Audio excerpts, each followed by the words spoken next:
सिवनी मालवा विधानसभा में जनता ने भाजपा को सबसे अधिक वोटों से जिताया है। जिले में ये सबसे बड़ी जीत है। विधायक प्रेमशंकर वर्मा ने कहा कि मैं जनता की अपेक्षाओं पर खरा उतरूंगा। लाडली बहनों का आशीर्वाद भाजपा को मिला है। जिले में सबसे बड़ी जीत है और मेरे ख्याल से इसके पहले भी कभी 36,000 वोट से देश की आज़ादी के बाद से कोई जीता है क्या? मेरे ख्याल में तो नहीं है।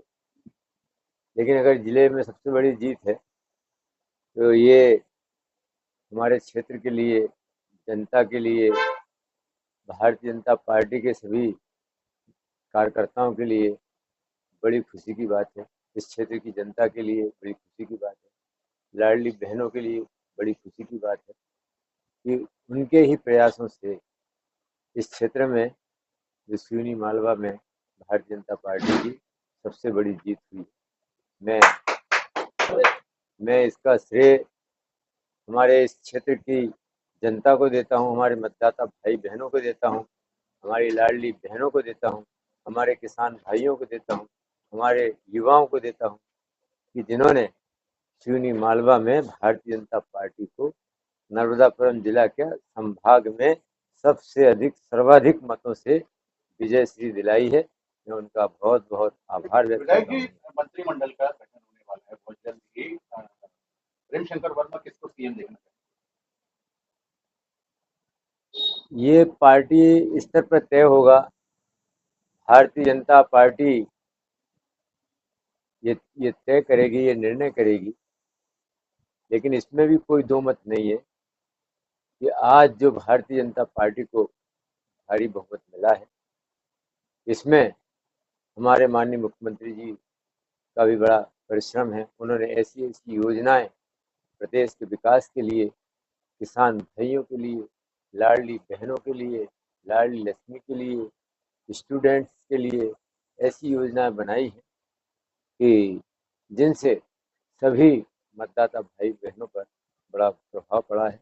और हमारे माननीय नरेंद्र मोदी जी, जो हमारे प्रधानमंत्री हैं, उन्होंने एक भारत को एक आत्मनिर्भर भारत बनाने के लिए प्रयास किए हैं और ऐसी अनेकों महत्वाकांक्षी योजनाएं जो इस प्रदेश में, पूरे देश में, जैसे प्रधानमंत्री जल जीवन मिशन योजना, प्रधानमंत्री आवास योजना, उज्ज्वला योजना, किसान सम्मान निधि योजना, ऐसी योजना जिनका लाभ निरंतर देश की और प्रदेश की जनता को मिल रहा है। इन सभी का परिणाम है कि भारतीय जनता पार्टी यहाँ 5वीं बार मध्य प्रदेश में पूर्ण बहुमत के साथ 163 सीटों के साथ विजयी हुई है। सिवनी मालवा विधानसभा क्षेत्र में जो हजारों बम्पर वोट आपको भाजपा को मिले इस बार, तो जनता ने जितना आप पे भरोसा जताया, आगामी 5 वर्षों में क्या आप जो विकास कार्य क्षेत्र के रुके हुए हैं, जो छूट गए हैं, क्या इन पे आपको महत्वपूर्ण भूमिका निभाएंगे पूरा करने में? इस विजय को, जो भारी बहुमत से विजय मिली, ये मैं खुद महसूस करता हूँ कि इस क्षेत्र की जनता ने मुझे पहले से और ज़्यादा जिम्मेदारी सौंपी। मैं इसको इस तरह से देखता हूँ और उनकी अपेक्षाओं पर मैं खरा उतरूंगा। पिछले 5 सालों में भी मैंने सिवनी मालवा विधानसभा क्षेत्र के विकास के लिए कोई कोर कसर नहीं छोड़ी है। माननीय मुख्यमंत्री शिवराज सिंह जी का पूर्ण आशीर्वाद रहा है। इस सिवनी मालवा विधानसभा क्षेत्र में 3 बड़ी सिंचाई योजना, गंजाल मोरन सिंचाई योजना, झाड़ीबेड़ा उद्वहन सिंचाई योजना, केसला में दोड़ी जुनकर उद्वहन माइक्रो योजना, ऐसी 3 बड़ी बड़ी सिंचाई की योजना जिनका लाभ हमारे किसान भाइयों को मिलेगा।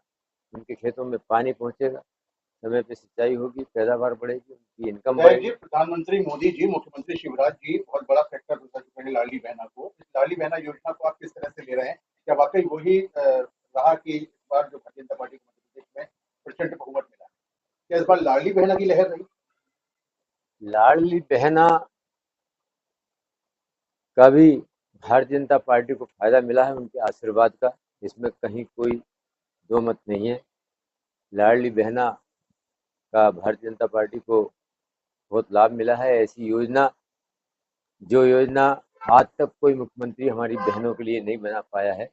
उनकी आर्थिक दशा सुधारने के लिए, उनके खाते में सीधे राशि पहुंचाने के लिए, जो किसी भी संकट की घड़ी में उनको काम आए।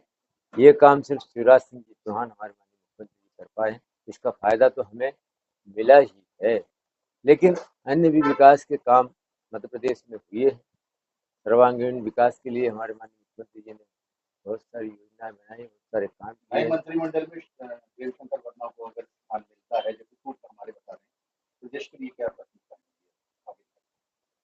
ये भारतीय जनता पार्टी की हमारी सरकार सोचेगी, हमारे मुखिया सोचेंगे, भारतीय जनता पार्टी सोचेगी मंत्रिमंडल के गठन में किनको स्थान देना, कौन अच्छे काम कर सकते हैं।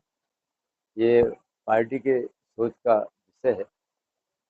कांग्रेस की दुर्दशा का कारण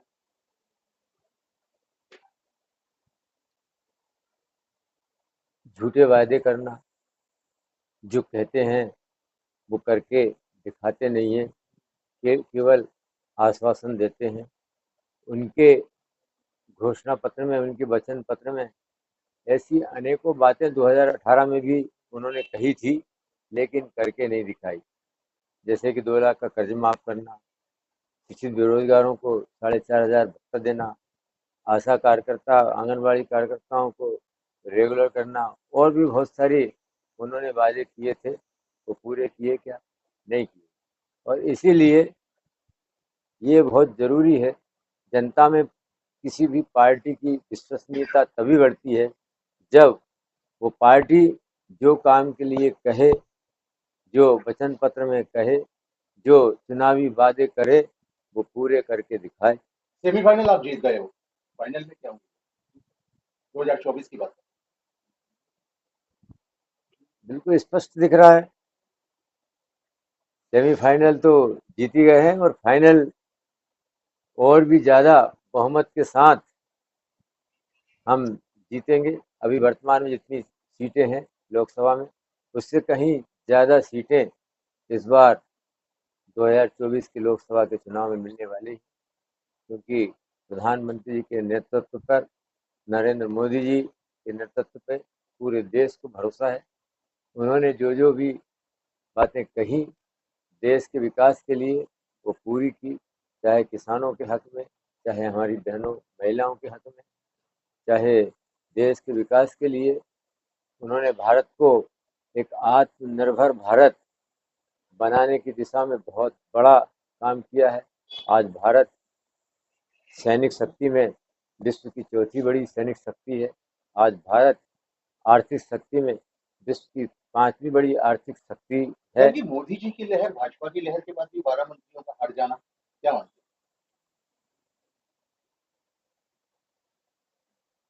वो सब इसलिए होता होगा कि कहीं न कहीं मंत्री बनने के बाद व्यक्ति क्षेत्र की ओर ध्यान शायद कम दे पाता होगा। पूरे प्रदेश में उनके दौरे होते हैं, पूरे प्रदेश को चलाने की योजनाएं बनती हैं, विभाग के बहुत सारे काम, और इसलिए जो भी व्यक्ति चाहे जिस भी पार्टी का हो, वो यदि आम जनता से सतत संपर्क नहीं होगा तो निश्चित रूप से हम उनकी जीत की संभावना कम ही देख पाते हैं। सिवनी मालवा क्षेत्र में खेलों के लिए युवाओं को मैदान की बहुत समस्या है। यहाँ पर न कॉलेज का मैदान आज ठीक है, न सिवनी मालवा हाई स्कूल मैदान है। युवाओं की मांग है कि यहाँ पर खेल मैदान की एक होना चाहिए पूर्ण रूप से सब सुविधा युक्त। बहुत अच्छा प्रश्न है आपका।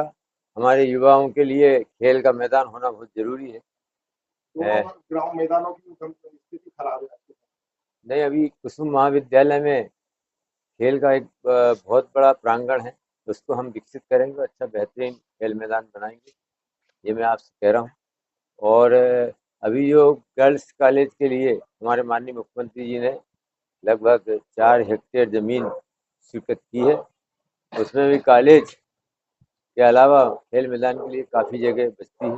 खेल मैदान को अभी हम विकास करेंगे वहाँ पे, और ये बच्चों के लिए बहुत ज़रूरी है।